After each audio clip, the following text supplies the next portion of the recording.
نحمده ونصلي على رسوله الكريم اما بعد فاعوذ بالله من الشيطان الرجيم بسم الله الرحمن الرحيم رب اشرح لي صدري ويسر لي امري واحلل عقدة من لساني يفقهوا قولي۔ مکی دور میں آپ صلی اللہ علیہ وسلم کی تعلیم دعوت تک محدود تھی۔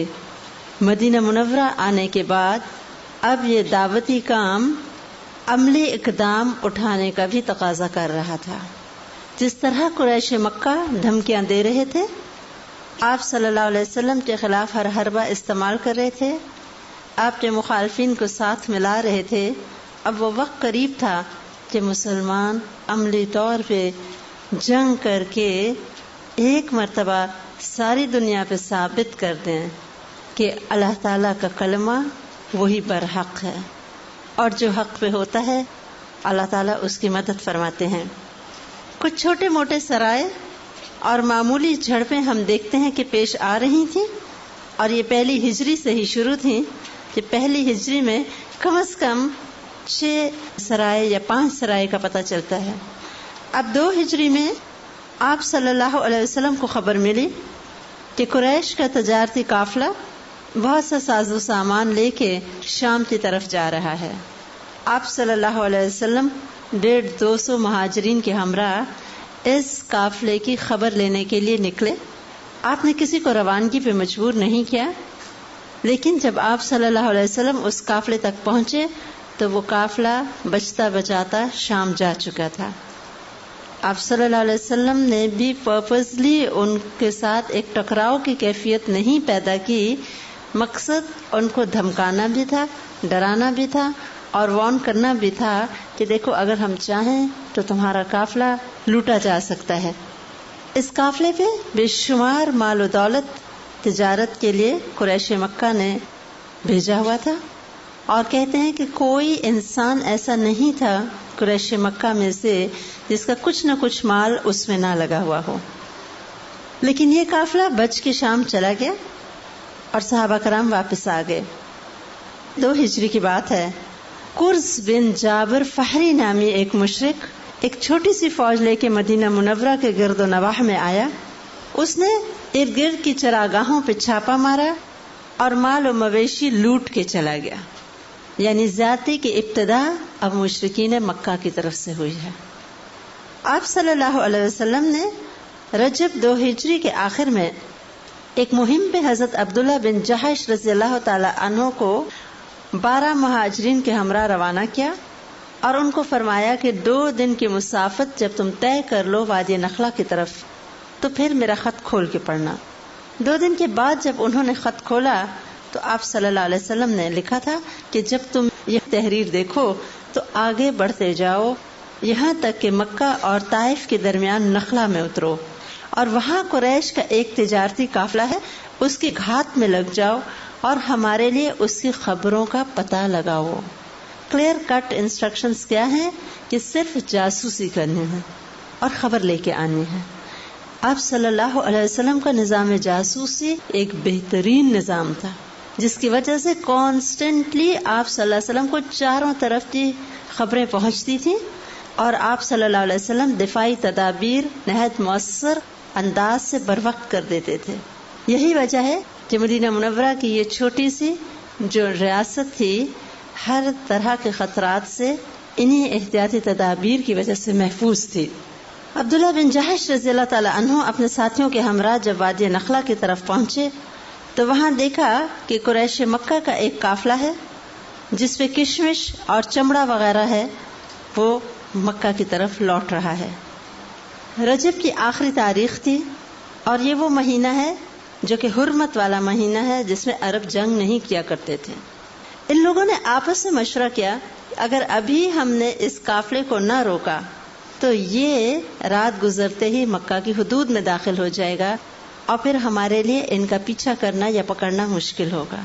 تو اگرچہ رجب کی آخری تاریخ تھی، حرمت والا مہینہ تھا، لیکن انہوں نے ایک اپنے ذاتی مشورے کے بعد اس قافلے پہ حملہ کر دیا۔ ان میں سے ایک شخص کو جو عمر بن حضرمی جس کا نام تھا اس کو تیر لگا اور وہ مر گیا، یعنی یہ مشرکین کا شخص تھا. انہوں نے ان کا مال و دولت بھی لے لیا، ان میں سے 2 لوگوں کو قید بھی کر لیا اور باقی کچھ لوگ جو تھے وہ بھاگ نکلے. اسلامی تاریخ میں یہ اب پہلا مقتول تھا اور پہلا قیدی تھا جو انہوں نے گرفتار کیا. اور ان کو لے کے جب وہ لوگ مدینہ منورہ آئے تو آپ صلی اللہ علیہ وسلم نے ان کی اس حرکت پر باس پرس کی اور آپ نے فرمایا کہ میں نے تمہیں حرام مہینے میں جنگ کرنے کا حکم نہیں دیا تھا. اور آپ صلی اللہ علیہ وسلم نے سامان جو قافلے کا آیا تھا اور قیدیوں سے کسی بھی طرح کے تصرف سے ہاتھ روک دیا، یعنی آپ نے ان کی اس حرکت کو ٹوٹلی ڈس اپروو کیا. لیکن مشرکین مکہ نے ایک پروپیگنڈا شروع کر دیا کہ ادھر ہمیں تو کہتے ہیں کہ حرام مہینے اور ادھر خود اس کو حلال کر لیا. بہت زیادہ جب انہوں نے باتیں کی، اللہ تعالیٰ نے ایک آیت نازل فرمائی، یسألونک عن الشہر الحرام قتال فیہ قل قتال فیہ کبیر وصد عن سبیل اللہ وکفر بہ والمسجد الحرام واخراج اہلہ منہ اکبر عند اللہ والفتنۃ اکبر من القتل. کہ یہ لوگ حرام مہینے کے بارے میں تو پوچھتے ہیں اور خود جو فتنہ اور فساد برپا کیا ہوا ہے انہوں نے وہ قتل سے بھی زیادہ بڑا ہے. یعنی لوگ تم سے حرام مہینے میں قتال کے بارے میں پوچھتے ہیں، کیا تو اس میں جنگ کرنا بہت بڑے گناہ کا کام ہے، اور اللہ کے راستے سے روکنا اور اللہ کے ساتھ کفر کرنا، مسجد حرام سے روکنا اور اس کے باشندوں کو وہاں سے نکالنا، یہ سب اللہ کے نزدیک اور بھی زیادہ بڑا جرم ہے اور قتل کے فتنے سے بڑھ کے ہے. یعنی جو کچھ خود مشرکین مکہ کر چکے وہ اس سے بہت بڑا ہے جو وہ مسلمانوں پہ پروپیگنڈا کر رہے تھے. آپ صلی اللہ علیہ وسلم نے دونوں قیدیوں کو آزاد کیا، مقتول کے جو ورثاء تھے ان کو خون بہا ادا کیا، اور یہ واقعہ جنگ بدر سے پہلے پیش آ چکا تھا. ادھر عبداللہ بن جحش رضی اللہ تعالی عنہ کے واقعے کے بعد مشرکین مکہ پہ ایک خوف کی کیفیت طاری ہو گئی کہ یہ مسلمان تو مجسم خطرہ بن گئے ہیں، یہ جب چاہیں عین ہمارے وادی کے پاس آ کے ہمارے قافلوں کو لوٹ بھی سکتے ہیں، ہمارے لوگوں کو قتل بھی کر سکتے ہیں اور قید بھی کر سکتے ہیں. وہ مسلمان جو اب تک ان کی نظر میں مجبور اور مظلوم اور محکوم تھے، اب انہیں پتہ چل گیا کہ وہی مسلمان اب ایک طاقت اور قوت بن گئے ہیں اور ان کے ساتھ ٹکرانے کی پوری قوت رکھتے ہیں. اب مسلسل جنگ کی اجازت دی جا رہی تھی اور آپ صلی اللہ علیہ وسلم کو معلوم تھا کہ اب وہ وقت آ گیا ہے کہ باقاعدہ جنگ مشرکین مکہ کے ساتھ ہونے والی ہے. مشرکین نے مکہ کا وہ قافلہ جو شام کی طرف جا رہا تھا اور آپ صلی اللہ علیہ وسلم اس کے تعاقب میں گئے تھے لیکن وہ بچ نکلا تھا، اب وہ شام میں تجارت کر کے واپس لوٹ رہا تھا. اس قافلے پہ اتنی دولت تھی کہ کم از کم 50,000 دینار مالیت کا سونا تھا اور ساز و سامان تھا. کہا جاتا ہے 262 کلو سونے کے برابر مال تھا، کلو تولے نہیں. اب اگر اس قافلے پہ ہاتھ ڈالا جاتا تو ایک طرف مدینہ والوں کے لیے بہت فائدہ تھا اور دوسری طرف اس قافلے کے لٹ جانے سے قریش کے لیے سیاسی طور پہ، اقتصادی طور پہ بہت بڑی ایک مار تھی جو ان کو پڑ سکتی تھی. یعنی اس قافلے کو لوٹ لینے کے دوہرے فائدے تھے. ایک تو پوری طرح سے قریش کی کمر ٹوٹ جاتی اقتصادی طور پہ، سیاسی طور پہ بھی، اور دوسری طرف مدینہ والوں کے لیے فائدہ تھا. آپ صلی اللہ علیہ وسلم نے اس قافلے کی طرف بڑھنے کا ارادہ کیا اور آپ نے اعلان کیا کہ جو لوگ ساتھ چلنا چاہیں وہ میرے ساتھ چلیں.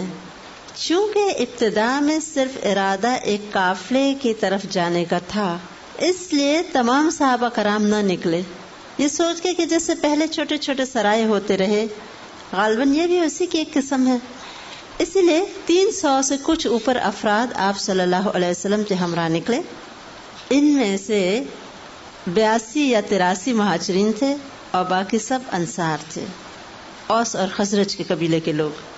70 اونٹ تھے اور صرف 2 گھوڑے تھے، ایک حضرت زبیر بن عوام رضی اللہ تعالیٰ عنہ کا اور ایک حضرت مقداد بن اسود رضی اللہ تعالیٰ عنہ کا. اور کوئی خاص اسلحہ ہتھیار ان کے پاس نہیں تھے سوائے ان کے عام تلواروں یا تیر کمان وغیرہ جو وہ ساتھ رکھتے تھے. آپ صلی اللہ علیہ وسلم نے مدینہ منورہ کا انتظام اور نماز کی امامت پہلے حضرت ابن ام مکتوم رضی اللہ تعالی عنہ کو سونپی. اور آپ جانتے ہیں ابن ام مکتوم رضی اللہ تعالی عنہ نابینا تھے. اسلام ہینڈی کیپس کو بھی رائٹ دیتا ہے. آپ صلی اللہ علیہ وسلم جب مقام روحا تک پہنچے تو پھر آپ نے حضرت ابو لبابہ بن عبد المنذر رضی اللہ تعالی عنہ کو مدینہ منورہ کا منتظم بنا کے دوبارہ واپس بھیجا. آپ نے اب اپنے لشکر کی تنظیم کی. آپ صلی اللہ علیہ وسلم کو دنیا کا بہترین جرنیل مانا جاتا ہے. آپ کی جنگی اسٹریٹجی اتنی عمدہ ہوتی تھی کہ شاید کوئی دنیا کا بہترین فوجی بھی ایسے نہ کر سکتا جیسے آپ صلی اللہ علیہ وسلم لشکر کی ترتیب دیا کرتے تھے. آپ نے اپنے لشکر کو دائیں بازو میں، بائیں بازو میں اور مختلف ترتیب میں بانٹا. مہاجرین کا گروہ الگ تھا، انصار کا دستہ الگ تھا. مہاجرین کا علم حضرت علی رضی اللہ تعالی عنہ کے ہاتھ میں دیا گیا اور انصار کا علم حضرت سعد بن معاذ رضی اللہ تعالی عنہ کو سونپا. اسی طرح جو میمنہ تھا رائٹ ونگ، اس کا امیر حضرت زبیر بن عوام رضی اللہ تعالی عنہ کو بنایا اور میسرہ کے افسر حضرت مقداد بن اسود رضی اللہ تعالیٰ عنہ کو. یہ دونوں گھوڑ سوار بھی تھے اور اسی لیے وہ لیڈر بھی بنے اور ان کے اندر بہادری و جرت بھی تھی. مختلف لوگوں کو مختلف گروہوں میں بانٹ کے ان کی آرگنائزیشن کی. اس کے بعد آپ صلی اللہ علیہ وسلم اپنے اس لشکر کو لے کے بدر کے مقام کی طرف بڑھے. ادھر ابو سفیان بھی بہت ہی الرٹ انسان تھا. وہ مسلسل خبریں رکھتا تھا اور اس قافلے کا نگہبان بھی ابو سفیان خود تھا. وہ ہر آنے جانے والوں سے خبریں لیتا رہتا اور اس کو فکر تھی کہ اہل مدینہ کہیں اس کی طاق میں نہ ہوں. لہذا جب اسے یہ خبر ملی کہ آپ صلی اللہ علیہ وسلم مدینہ منورہ سے ایک لشکر لے کے نکل پڑے ہیں تو اس نے فوراً ایک شخص زمزم جس کا نام تھا اس کو کہا کہ تیزی سے جاؤ اور مکہ والوں کو آگاہ کرو اور مدد لے کے آؤ. وہ بہت تیز رفتاری سے مکہ معظمہ پہنچا اور اپنا کرتا پھاڑ دیا، اونٹ کا کجاوا الٹ دیا اور زور زور سے وادی مکہ میں چیخنے لگا کہ اے جماعت قریش، قافلہ قافلہ، تمہارا مال جو ابو سفیان کے ہمراہ ہے اس پہ محمد صلی اللہ علیہ وسلم اور اس کے ساتھی حملہ کرنے والے ہیں. مجھے یقین نہیں کہ تم اسے پا سکو گے. جلدی کرو، مدد کرو، مدد کرو. یہ آواز کافی تھی. ہر انسان کا وہاں انٹرسٹ انوالو تھا اور مرد تو مرد، عورتوں نے بھی اس میں اپنی بڑی بڑی رقمیں لگائی ہوئی تھیں اور طے یہی ہوا تھا کہ اس سے جو رقمیں آئیں گی اس کو اسلام کی مخالفت میں لگایا جائے گا. تو ایک نیگیٹو پوائنٹ کی وجہ سے اس وقت اہل مکہ آپس میں متحد ہو گئے اور کامن انٹرسٹ بھی تھا، ہر ایک کا مال بھی انوالو تھا. لہذا بہت جلد ایک لشکر تیار ہوا. ہر قبیلے میں سے کوئی نہ کوئی ضرور نکلا سوائے حضرت عمر رضی اللہ تعالی عنہ کے قبیلے بنو عدی سے، کیونکہ حضرت عمر رضی اللہ تعالیٰ عنہ کی وجہ سے انہوں نے اس میں شرکت کرنے سے انکار کر دیا کہ ہم ان کا آمنا سامنا نہیں کرنا چاہتے. مکی لشکر کی تعداد 1300 تھی. ان کے پاس 100 گھوڑے، 600 درہیں اور کثرت سے اونٹ تھے. ان کا سپہ سالار ابو جہل تھا اور قریش کے بہت سے معزز جو سردار تھے وہ بھی اس میں شامل ہو گئے. خوب کھانے پینے کا سامان ساتھ لیا گیا اور گانے بجانے والی لونڈیاں بھی ہمراہ لی گئیں تاکہ خوب کھاتے پیتے، گاتے بجاتے، اتراتے ہوئے، انجوائے کرتے ہوئے ہم جائیں گے. مٹھی بھر تو مسلمان ہیں. آخر وہ موقع مل گیا کہ ہم اپنے دل کی جلن مٹائیں اور صفحہ ہستی سے ہی مسلمانوں کو مٹا دیں. یعنی یہ ایک ایسا موقع تھا جس کی تلاش میں اہل مکہ کب سے تھے. اب ان کو ایک موقع میسر آ گیا، لہذا انہوں نے پوری ہی طرح اس میں مال و دولت بھی انویسٹ کی اور اپنے لوگوں کو بھی لیا اور خوب دعائیں کرتے ہوئے مکہ سے نکلے. راستے میں قریش کو خیال آیا کہ ایک قبیلہ بنو بکر کے ساتھ ان کی دشمنی چل رہی ہے. اب انہیں یہ فکر ہوا کہ ایسے نہ ہو کہ ادھر تو ہم مسلمانوں کے ساتھ لڑ رہے ہوں اور پیچھے سے بنو بکر ہم پہ حملہ کر دے، ہم تو 2 لشکروں کے بیچ میں پھنس جائیں گے. ابھی وہ اسی شش و پنچ میں تھے مسلمانوں کے لیے جائیں کہ نہ جائیں کہ ایسے میں شیطان ایک سردار سراقہ بن مالک کی شکل میں نمودار ہوا اور اس نے مشرکین کو یقین دلایا کہ میں اس کام میں تمہارا رفیق ہوں اور اس بات کی ضمانت دیتا ہوں کہ بنو کنانہ تمہارے پیچھے کوئی ناگوار کام نہ کریں گے. یعنی اس کو یہ فکر ہوئی کہ نہ پلٹ آئیں. وہ تو چاہتا تھا مسلمانوں کا کام ختم ہو، لہذا اس نے ان کی ہمت بندھائی ایک سردار کی شکل میں آ کے، اور ان کو پوری طرح سے انکریج کیا کہ آگے بڑھو اور مسلمانوں کا کام تمام کرو. مکہ والے بہت خوشی سے چلے. راستے میں ایک دن 9 اونٹ ذبح ہوتے اور ایک دن 10 اونٹ. بہت بڑی بات ہے کیونکہ بہت بڑا لشکر تھا، اور ہر ایک کو فیڈ کرتے، اور انہیں یہی شوق تھا کہ سب لوگ خوش جائیں اور ایک مرتبہ بھرپور حملہ کر کے اپنا کام تمام کریں. اتنے میں ایک مقام پہ یہ پہنچے تو ابو سفیان کا پیغام ان کو ملا کہ ہمارا قافلہ بچ گیا ہے، ہم مسلمانوں کی زد سے نکل آئے ہیں، لہذا تم لوگ واپس چلے جاؤ. لیکن اب قریش نے جو ایک منصوبہ بنایا ہوا تھا، ان کو لگا کہ یہ ضروری موقع ہے، لہذا واپس لوٹنا حماقت ہوگی. ابو سفیان اس طرح مسلمانوں سے بچا کہ وہ اپنے قافلے سے آگے نکلا تھا ادھر ادھر کی خبریں نکالنے. اس نے ایک آدمی کو دیکھا، پوچھا ارد گرد تمہیں کوئی نظر تو نہیں آیا؟ اس نے کہا ہاں وہ فلاں فلاں پہاڑی کے پیچھے کچھ دیر پہلے میں نے دیکھا تھا. چشمے کے پاس 2 لوگ آئے تھے، ان کے ساتھ اونٹ تھے، وہ کچھ دیر بیٹھے پھر پانی بھر کے واپس چلے گئے.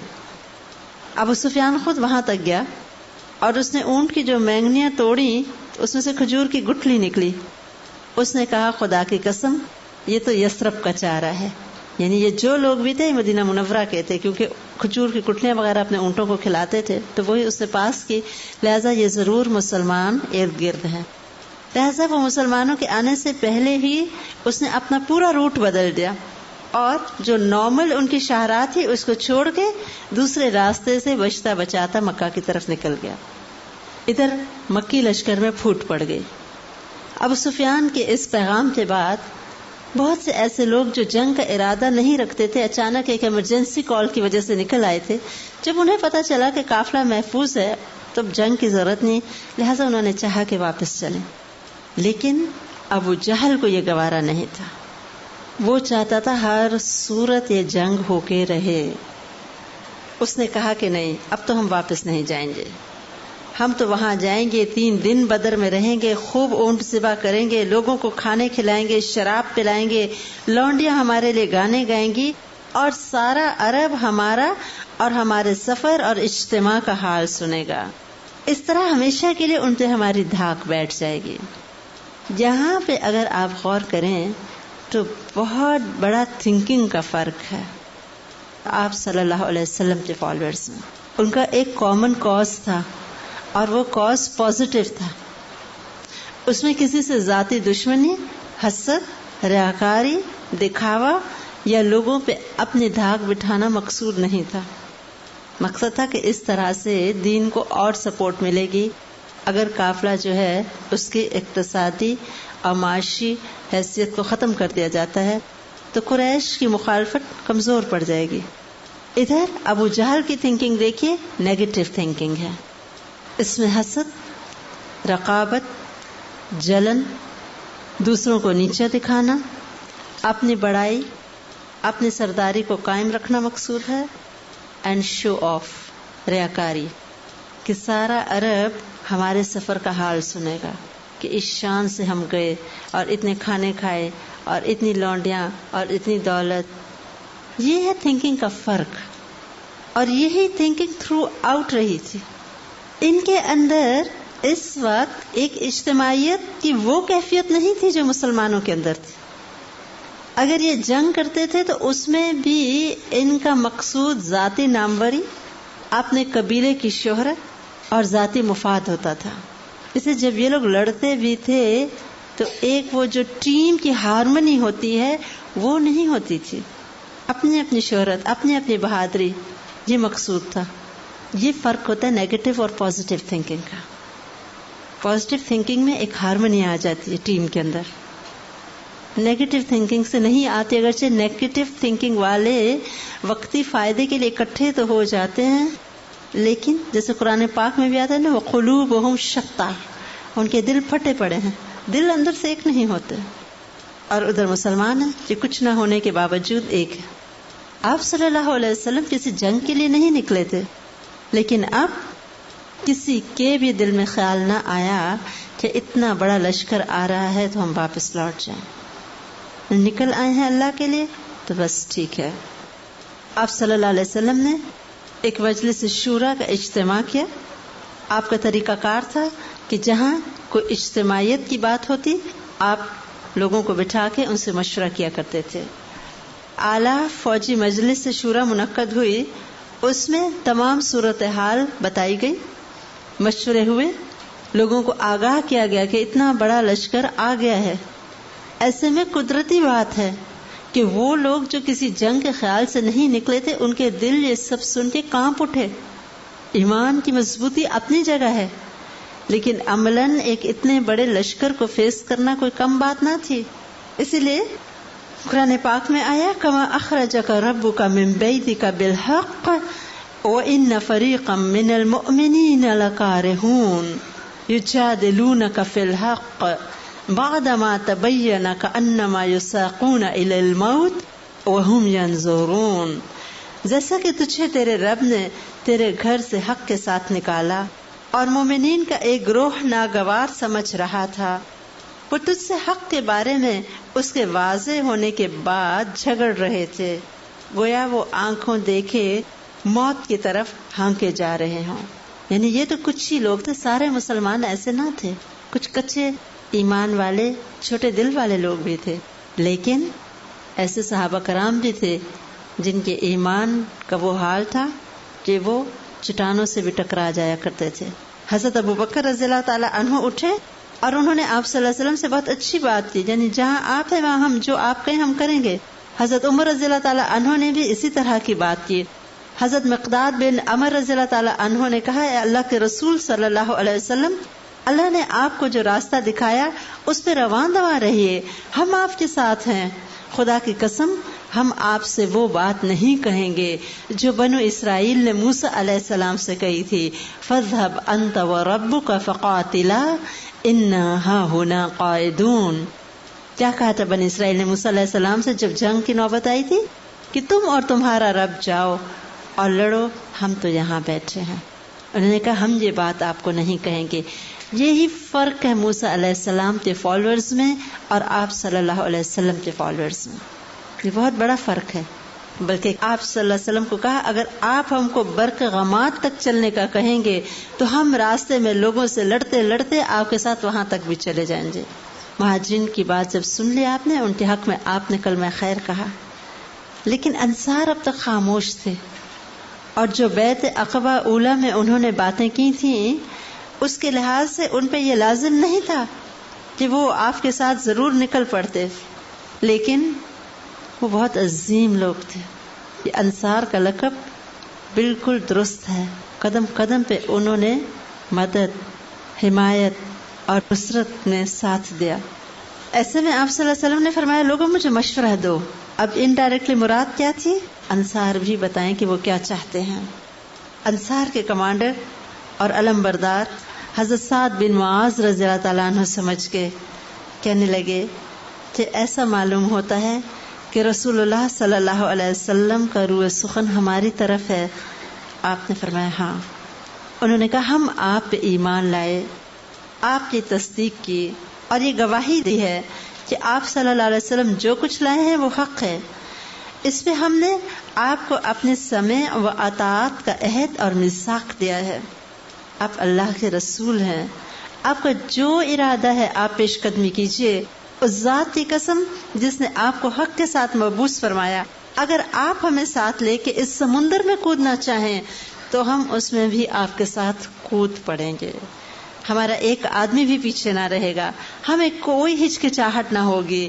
کل آپ ہمارے ساتھ دشمن سے ٹکرائیں تو ہم جنگ میں مردوں کی طرح لڑیں گے، اور ممکن ہے اللہ آپ کو ہمارا وہ جوہر دکھا دے جس سے آپ کی آنکھیں ٹھنڈی ہو جائیں.